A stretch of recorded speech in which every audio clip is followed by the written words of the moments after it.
कहानी बूढ़ी कौवा और बहू का सबक।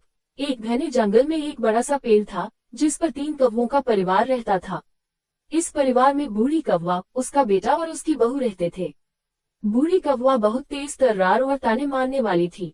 बहू अपने कामों में व्यस्त रहती, लेकिन बूढ़ी कौवा हमेशा उसे ताने मारती, तू दहेज लेकर नहीं आए, तुझे तो घर के काम भी नहीं आते। बेचारी बहू बहुत सहनशील थी।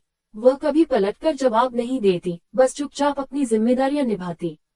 बेटा कौवा अपनी माँ की बातों को अनदेखा करता, क्योंकि वह अपनी माँ के गुस्से से डरता था। एक दिन बहू ने ताने सुनते सुनते थक कर सोचा, अब मुझे कुछ करना होगा, वरना मेरी जिंदगी ऐसी ही कड़वाहट में बीतेगी।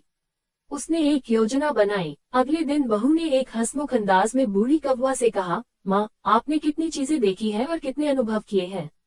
मैं चाहती हूँ कि आप मुझे अपने अनुभवों की कहानियां सुनाएं ताकि मैं कुछ सीख सकूं। बूढ़ी कौवा को ये सुनकर बहुत अच्छा लगा।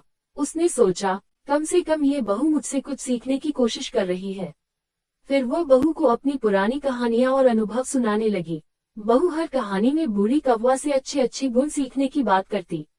धीरे धीरे बूढ़ी कौवा का दिल बदलने लगा।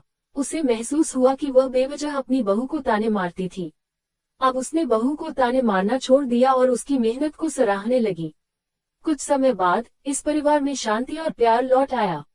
बेटा कौवा भी खुश था कि उसकी माँ और पत्नी अब एक दूसरे के साथ अच्छे से रह रही हैं। संदेश, ताने और कड़वाहट से कुछ नहीं मिलता। समझदारी और विनम्रता से किसी का भी दिल बदला जा सकता है।